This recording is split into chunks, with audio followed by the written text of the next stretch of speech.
With PS Parihar channel में आपका स्वागत है। सुबह के इस वीडियो में ऐसी सूचनाएं होती हैं जो विभिन्न समाचार पत्रों पर छाई हुई होती हैं और विद्यार्थियों के लिए आवश्यक होती हैं। तो आइए शुरू करते हैं और देख लेते हैं कि आज के समाचार पत्रों में विद्यार्थी जीवन से संबंधित कौन-कौन सी सूचनाएं हैं। तो वीडियो को जल्दी से लाइक कर दें, शेयर कर दें और जिन छात्रों ने चैनल को अभी भी सब्सक्राइब न किया हो तो जल्दी से सब्सक्राइब कर लें ताकि आप लोगों को इसी प्रकार की ऑथेंटिक अपडेट से सबसे पहले मिलती रहे। चलिए शुरू करते हैं। अब बात कर लेते हैं सबसे पहले डीएलएड की। 2 माह बाद फिर खुली दाखिले की खिड़की। निजी संस्थानों में जो पद रिक्त रह गए थे उनमें अब सीधे एडमिशन होगा और ये सीधे प्रवेश आज से। यहाँ पर देखिए लिखा है 23 और 24 तारीख को काउंसलिंग है इन विद्यालयों में। इसके बारे में मैंने पहले भी आप लोगों को जानकारी दी थी, लेकिन जानकारी निकल कर के आ रही है कि अब बहुत सारे विद्यालयों ने जो फीस में है वो काफ़ी कटौती कर दी थी और अब 70,000 जो रिक्त सीटें रह गई थी उनमें एडमिशन हो रहा है। तो जो विद्यार्थी अंबेडकर नगर और अंबेडकर नगर के आसपास के हैं वे विद्यार्थी यहाँ पर एडमिशन ले सकते हैं, जिसे आप लोग यहाँ पर देख रहे हैं। और यहाँ पर इनका दावा है कि इनकी जो फीस है पूरे 2 साल की मात्र 50,000 रुपये है। इसके अलावा कोई भी अतिरिक्त शुल्क नहीं लिया जाएगा। किस तरीके से एडमिशन होगा, क्या-क्या सुविधाएँ होंगी, बहुत सारी जो जानकारियाँ आपको जो चाहिए वो उसके लिए यहाँ पर ये कुछ नंबर दिए गए हैं। आप लोग जाकर के सीधे बात कर सकते हैं 7266007777 इसी तरीके से 8400389346 से। और यहाँ पर ये 2 नंबर और दिए हुए हैं। पहले आएँ पहले पाएँ। ये सीट इसलिए रिक्त रह गई क्योंकि उत्तर प्रदेश में शिक्षक भर्ती का जो विज्ञापन है, खास तौर से प्राथमिक शिक्षक भर्ती की अगर हम लोग बात करें तो 5 साल से नहीं आया है, तो विद्यार्थियों में उत्साह कम हो गया। हालाँकि ये बात सही है कि जो प्राथमिक शिक्षक भर्ती है उसमें अब केवल डीएलएड और बीटीसी ही मान्य होगा, बीएड की कोई एंट्री अब नहीं होगी। इसके बारे में मैंने कल वीडियो बनाया था, चूँकि कल जो बीएड के छात्र हैं माफ़ कीजिएगा, बीएड छात्र वेलफेयर एसोसिएशन की तरफ से एक याचिका डाली गई थी जिसमें इन्होंने बहुत सारे दावे किए थे, लेकिन सुप्रीम कोर्ट ने सीधे खारिज कर दिया। और इन छात्रों का ये कहना था कि हमने एनसीटीई गजट के आधार पर बीएड किया है, हमारा कोई कॉम्बिनेशन नहीं है, हम टीजीटी पीजीटी के लिए आवेदन नहीं कर सकते हैं, जूनियर में प्रमोशन से भर्तियां होती हैं तो हमारी डिग्री का क्या होगा। सुप्रीम कोर्ट ने एकदम से साफ कर दिया कल और इन विद्यार्थियों की जो याचिका है वो खारिज कर दी, यानी डिसमिस कर दिया है। और जानकारी तो निकल कर के आ रही है कि उन पर जुर्माना भी ठोक दिया सुप्रीम कोर्ट ने, कि बार बार वही तथ्य लेकर के आप आ जा रहे हैं। ये जो याचिका डाली गई थी, ये याचिका नई भर्तियों में बीएड को शामिल करने की मांग की गई थी। और इसके पहले जो अर्णव घोष की याचिका थी वो क्लियरिफिकेशन करने के लिए थी कि जो 11 अगस्त 2023 का ऑर्डर है सुप्रीम कोर्ट का वो कब से लागू होगा, खास तौर से जो भर्तियां प्रचलित हैं और जो भर्तियां कोर्ट के अधीन हुई थी उसके लिए है, उसको भी सुप्रीम कोर्ट ने खारिज कर दिया। तो वहीं पर अगर प्राथमिक शिक्षक भर्ती की बात करें तो इस समय पदोन्नति की प्रक्रिया चल रही है और उम्मीद है कि बहुत जल्द पदोन्नति की जो प्रक्रिया है वो कंप्लीट हो जाएगी और हो सकता है कि जब शिक्षा सेवा चयन आयोग का गठन हो जाए तो इसी साल के अंत में आपको प्राथमिक शिक्षक भर्ती का विज्ञापन देखने को मिले। अगली जो सूचना है वो है जल्द जारी हो सकता है पीसीएस 2023 का फाइनल रिजल्ट। उत्तर प्रदेश लोक सेवा आयोग से सम्मिलित राज्य प्रवर अधीनस्थ सेवा परीक्षा 2023 का अंतिम परिणाम जल्द जारी किया जा सकता है। उत्तर प्रदेश लोक सेवा आयोग की ओर से इस पर तेजी से काम चल रहा है। साक्षात्कार खत्म होने के बाद से मेरिट बनाने का काम चल रहा है। पिछली बार की तरह इस बार भी परिणाम जारी करने में आयोग रिकॉर्ड बनाएगा। संघ लोक सेवा आयोग की आईएएस परीक्षा से पहले पीसीएस का परिणाम जारी कर दिया जाएगा। बार बार वही सूचना दी जा रही है। ये बात सही है कि पीसीएस का जो रिजल्ट है वो बहुत जल्द जारी होने वाला है। इसको लेकर के मैंने कल भी वीडियो बनाया था और आप लोगों को जानकारी दी थी कि पीसीएस का जो परिणाम है वो लगभग बनकर के तैयार है, बहुत जल्द जारी कर दिया जाएगा।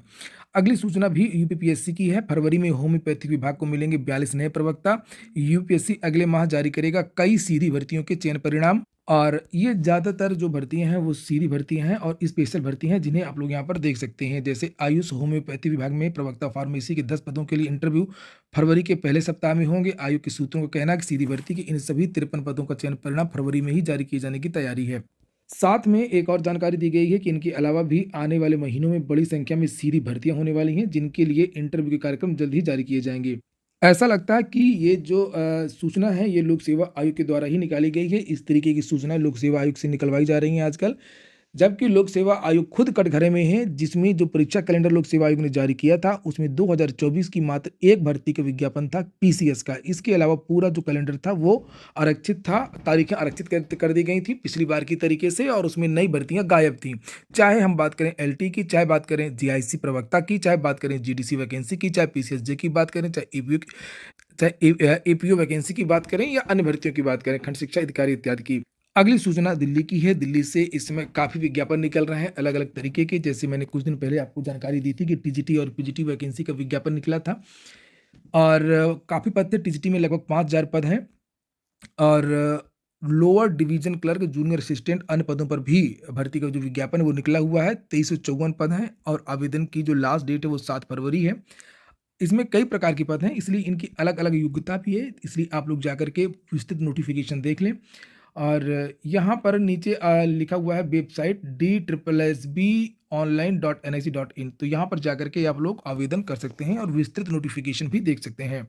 टीजीटी, पीजीटी, जूनियर असिस्टेंट के बाद में दिल्ली में होम गार्ड की भी वैकेंसी का विज्ञापन निकला हुआ है। अच्छा, टीजीटी, पीजीटी और जो विभिन्न भर्तियाँ हैं, जूनियर असिस्टेंट इत्यादि, लिपिक इत्यादि, उसमें पूरे देश के विद्यार्थी आवेदन कर सकते हैं, उत्तर प्रदेश, बिहार, मध्य प्रदेश, गुजरात, राजस्थान। लेकिन यहाँ पर ये जो होम गार्ड की वैकेंसी निकली है, इसमें साफ-साफ कह दिया गया है कि इसमें केवल दिल्ली का निवासी ही इसमें आवेदन कर सकता है। और इसके आवेदन की जो प्रारंभिक डेट है वो 24 जनवरी है और 24 जनवरी से लेकर के 13 फरवरी तक विद्यार्थी यहाँ पर आवेदन कर सकते हैं। और पदों के बारे में बताया गया 10,285 होमगार्ड स्वयंसेवकों के 3 साल के अवधि के लिए नामांकन।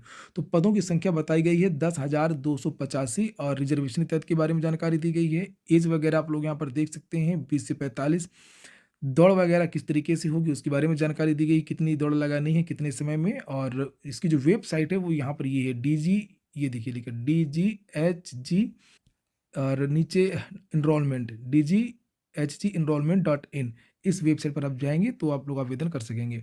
Chandigarh police constable executive IT के 144 पदों पर विज्ञापन निकला है, जिसे आप लोग यहाँ पर देख सकते हैं। और इसके भी आवेदन की जो तिथि है वो टाइमलाइन यहाँ पर लिखा है, आज से ही 23 तारीख से आवेदन शुरू हो रहे हैं, 13 फरवरी इसकी लास्ट डेट है। पदों की संख्या के बारे में जानकारी यहाँ पर दी गई है और न्यूनतम शैक्षणिक योग्यता भी यहाँ पर लिखी हुई है और वेबसाइट भी है chandigarhpolice.gov.in, यहाँ पर जाकर के आप लोग आवेदन कर सकते हैं।